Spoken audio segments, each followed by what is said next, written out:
Hello everyone. तो ये lecture number 1 है न्यूटन्स लॉज ऑफ मोशन का। तो ये लेक्चर नंबर 1 है।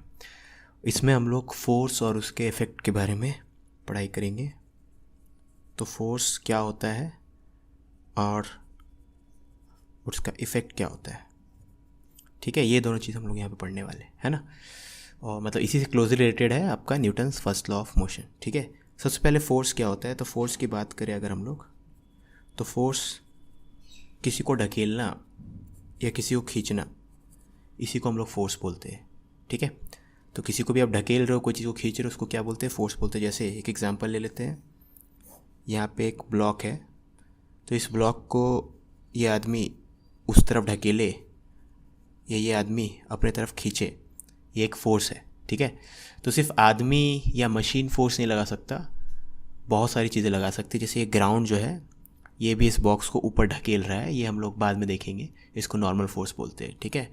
तो क्रूडली बात करें अगर, तो पुश और पुल, ठीक है, कोई किसी को खींच रहा है या ढकेल रहा है, उसको फोर्स बोलते हैं हम लोग, है ना। और जब हम लोग बात कर रहे हैं कि कोई किसी को, तो वो दोनों चीज़ें लिविंग भी हो सकती है, नॉन लिविंग भी हो सकती है, एक लिविंग एक नॉन लिविंग। तो यहाँ पे ये जीव है, ये निर्जीव है ना, ये लिविंग है, नॉन लिविंग भी है ना। तो वैसे आप मान लो इस बॉक्स को ढकेल रहे हो और ये बॉक्स फिर इसको ढकेलेगा, है ना। तो यहाँ पे ये नॉन लिविंग थिंग, निर्जीव चीज़, इस निर्जीव चीज़ पे फोर्स लगा रही है ना। तो यहाँ पे ये जीव इस निर्जीव पे फोर्स लगा रहा है। तो कोई भी दोनों में, कोई दोनों सजीव हो सकते हैं, दोनों निर्जीव हो सकते हैं, एक सजीव एक निर्जीव हो सकता है, ठीक है। तो ये हो गया फोर्स की बात। अब फोर्स का इफेक्ट क्या है उसकी बात करते हैं। तो फोर्स तो पुल और पुश है, तो इसका क्या इफेक्ट आता है। तो इफेक्ट ऑफ फोर्स,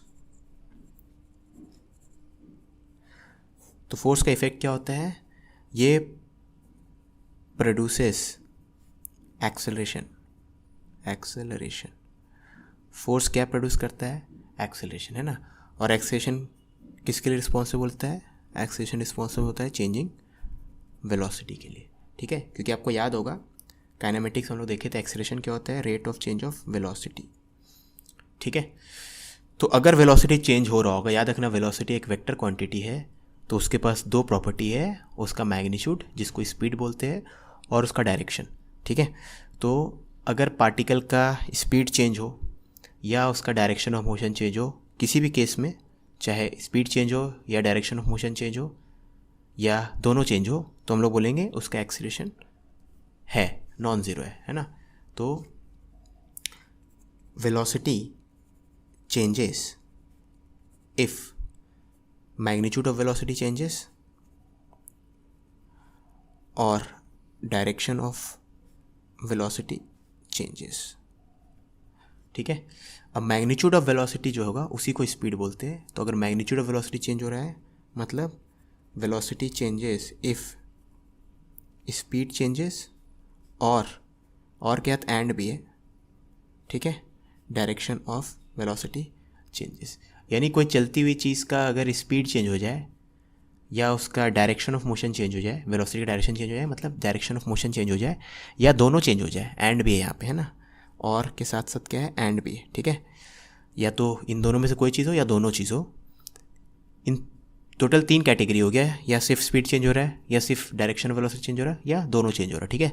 इन तीनों केसेस में हम लोग बोलेंगे वेलोसिटी चेंज हो रहा है। तो एक गलत फहमी होती है कि वेलोसिटी मतलब हम लोग सोचते हैं कि जितना तेज़ चल रहा है उससे ज़्यादा तेज़ चले या कम तेज़ चले तो वेलोसिटी चेंज होगा, नहीं। तो इसका एग्जांपल अगर ले हम लोग, तो जैसे मान लो एक पार्टिकल सर्कल में चल रहा है, ठीक है, और उसका स्पीड कांस्टेंट है 10 मीटर पर सेकेंड। तो जब यहाँ पे होगा इसका वेलोसिटी इस तरफ होगा, जब यहाँ पे होगा वेलोसिटी इस तरफ होगा, है ना, ऐसे ऐसे चल रहा है। यहाँ पे होगा तो वेलोसिटी इस तरफ, यहाँ पे होगा तो वेलोसिटी इस तरफ, यहाँ पे होगा तो वेलोसिटी इस तरफ, क्योंकि वेलोसिटी हमेशा टेंजेंशियल जो पाथ होता है, तो ये उसका पाथ है। तो किसी पॉइंट पे टेंजेंट ड्रॉ करेंगे तो उस पॉइंट का वेलोसिटी में पता चल जाएगा किस डायरेक्शन में, ठीक है ना।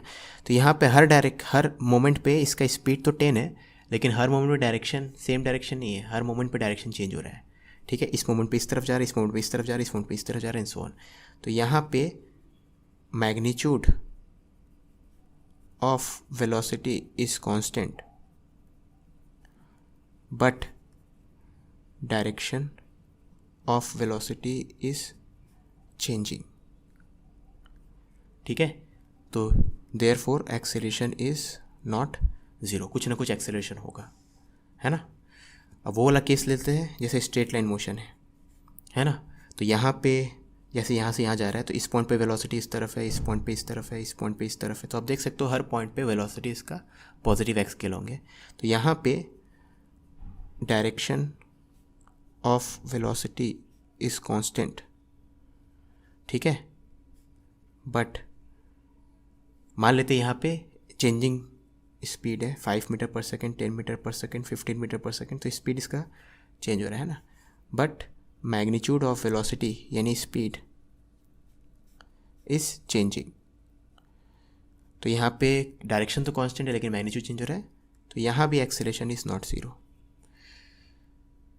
ठीक है। और एक तीसरा केस ले लेते हैं जिसमें डायरेक्शन भी चेंज हो रहा है और स्पीड भी चेंज हो रहा है। तो यहाँ पे वैसा ऐसे जा रहा है, इस रास्ते से चल रहा है, तो आप देख सकते हो हर पॉइंट पे वेलोसिटी का डायरेक्शन अलग अलग है। इस पॉइंट पे ऐसा है, इस पॉइंट पे ऐसा है, इस पॉइंट पे ऐसा है, इस पॉइंट पे ऐसा है, एंड सो ऑन, ठीक है। तो यहाँ पे मान लेते 5 है, यहाँ पे 10 है, यहाँ पे 15 है। तो 5, 10, 15 मैग्नीट्यूड तो डिफरेंट है ही और डायरेक्शन भी डिफरेंट है ना। तो यहाँ पे direction and magnitude of velocity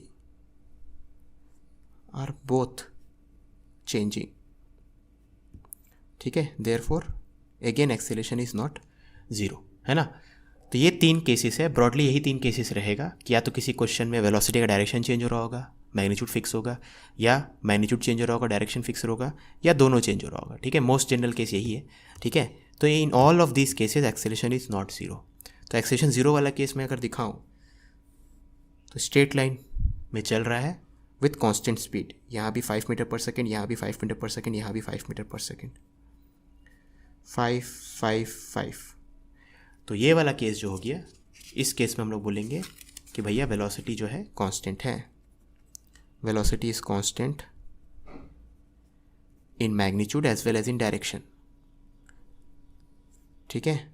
ये अलग से लिखने की ज़रूरत नहीं है। जब वेलोसिटी कांस्टेंट बोल दिया मैं, तो वेलोसिटी का 2 चीज़ें होती है, मैग्नीट्यूड और डायरेक्शन। तो मैग्नीट्यूड भी हर पॉइंट पे सेम है, डायरेक्शन भी हर पॉइंट पे पॉजिटिव एक्स स्केल होंगे, ठीक है। तो मैं जबरदस्ती यहाँ पे इस चीज़ पे एम्फेसाइज करने के लिए, एक्स्ट्रा एम्फेसिस देने के लिए ब्रैकेट में लिख रहा हूँ, in magnitude as well as in direction. तो अगर वेलोसिटी का magnitude as well as direction दोनों कांस्टेंट है तब एक्सेलरेशन ज़ीरो होगा, अदरवाइज एक्सेलरेशन ज़ीरो नहीं होगा, ठीक है। तो आई थिंक इतना इनफ है। तो एक्सेलरेशन जब भी ज़ीरो होगा ना, तो न्यूटन्स फर्स्ट लॉ क्या बोलता है। तो अब हम लोग, क्योंकि हम लोग देखो अभी तक क्या सीखा, पहले फोर्स को यहाँ पे क्रूडली थोड़ा डिफाइन कर दिया कि फोर्स भैया पुश और पुल होता है, ठीक है। और ये living beings, non living beings कुछ भी लगा सकते हैं, ठीक है। और फोर्स का इफेक्ट क्या होता है, ये एक्सेलरेशन प्रोड्यूस करता है ना। तो एक्सेलरेशन का मतलब क्या होता है, वेलोसिटी का डायरेक्शन, मतलब वेलोसिटी को चेंज करना। अब फिर हम लोगों ने देखा कि वेलोसिटी चेंज का 3 केसेस होता है, या तो वेलोसिटी का खाली डायरेक्शन चेंज हो रहा है, या सिर्फ मैग्नीट्यूड चेंज हो रहा है, या दोनों चेंज हो रहा है, ठीक है। तो वेलोसिटी चेंज नहीं होने का एक ही केस है, ये वाला केस, स्ट्रेट लाइन मोशन हो रहा है कांस्टेंट स्पीड से, उसी को बोलते हैं एक्सेलरेशन ज़ीरो, ठीक है। ओके, तो अब न्यूटन्स फर्स्ट लॉ हम लोग मेंशन कर सकते हैं। तो न्यूटन्स फर्स्ट लॉ क्या बोलता है कि अगर किसी ऑब्जेक्ट का एक्सेलरेशन आपको ज़ीरो दिख रहा है तो यू कैन कंक्लूड कि net force on the object, एक फोर्स 2 फोर्स ने उस पर अगर 10 फोर्स लग रहा होगा तो उन 10 फोर्सेस का vector sum, net force on the object is equal to zero. और इसका उल्टा भी ट्रू है। उल्टा मतलब क्या, अगर आपको किसी ऑब्जेक्ट का के ऊपर नेट फोर्स ज़ीरो दिख रहा है तो यू कैन कंक्लूड कि उसका एक्सेलरेशन ज़ीरो होगा, ठीक है। तो न्यूटन्स फर्स्ट लॉ में ये भी स्टेटमेंट है, ये भी स्टेटमेंट है, और दोनों अलग अलग चीज़ें बता रही है। पहला स्टेटमेंट बता रहा है एक्सेलरेशन ज़ीरो कब होगा, जब नेट फोर्स ज़ीरो हो। दूसरा स्टेटमेंट क्या बता रहा है, नेट फोर्स ज़ीरो कब होगा, जब एक्सेलरेशन ज़ीरो हो। तो इन दोनों को एक साथ लिखना है अगर, तो आप ये बोलोगे कि acceleration zero double implication net force zero, ठीक है। डबल इम्प्लीकेशन है ना, इस दोनों तरफ एरो है ना, मतलब इसको और इसको इसके इस तरफ भी एरो डाल दी, ठीक है। तो न्यूटन्स फर्स्ट लॉ को अगर वर्ड्स में लिखेंगे तो acceleration zero if and only if net force is zero, ठीक है। किसी ऑब्जेक्ट का एक्सेलरेशन ज़ीरो कब होगा, इफ़ एंड ओनली इफ, बस एक ही कंडीशन है एक्सेलरेशन ज़ीरो होने के लिए, जब नेट फोर्स ज़ीरो, है ना। तो ये मत सोचना है कि ये लाइन पहला वाला लाइन है, नहीं, इफ़ एंड ओनली इफ बोल दिए मतलब डबल इम्प्लीकेशन है, ठीक है, और कोई केस है ही नहीं जब एक्सेलरेशन जीरो होगा। एक ही केस है पूरी दुनिया में जब नेट फोर्स जीरो होगा, वो केस है एक्सेलरेशन जीरो वाला। या एक ही केस है दुनिया में जब एक्सेलरेशन जीरो होगा, वो कब है, नेट फोर्स जीरो वाला। ठीक है, ओके। तो ये अपना न्यूटन्स फर्स्ट लॉ है ना। अब न्यूटन्स फर्स्ट लॉ जो होता है जिन रेफरेंस फ्रेम्स में वैलिड होता है उसको इनर्शियल रेफरेंस फ्रेम बोलते हैं, लेकिन उसकी ज़रूरत हम लोग अभी नहीं है, हम लोग एकदम उसको लास्ट में पढ़ेंगे। ठीक है, अभी के लिए समझ लेना कि सभी मोशन को हम लोग ग्राउंड के रिस्पेक्ट में देख रहे हैं, सब मोशन को ग्राउंड के रिस्पेक्ट में देख रहे हैं, क्योंकि हम लोगों ने मोशन वाले चैप्टर में पढ़ा था कि रिलेटिव मोशन का कॉन्सेप्ट देखा था कि वहाँ पे अलग अलग रेफरेंस फ्रेम से देखते, मतलब अलग अलग ऑब्जर्वर के लिए सेम ऑब्जेक्ट का सेम टाइम पे वेलोसिटी अलग अलग दिख सकता है अलग अलग लोगों को, है ना। तो अभी उसकी चिंता मत करो, अभी मान लो सब क्वेश्चंस में हम लोग ग्राउंड फ्रेम में बात करें, ग्राउंड के रिस्पेक्ट में मोशन को डिस्क्राइब करें। ठीक है, सब क्वेश्चन में वही मान लेना। फिर जब inertial reference frame non inertial reference frame पढ़ाऊँगा तब हम लोग फ्रेम को चेंज करके देखेंगे क्या हो रहा होगा। ठीक है, तो ये बेसिक था, न्यूटन्स फर्स्ट लॉ हम लोगों ने देख लिया। आप कुछ भूल रहे हो। ईमानदारी से बताना, करना है नहीं करना? करना है तो करो ना भाई, क्यों नहीं कर रहे?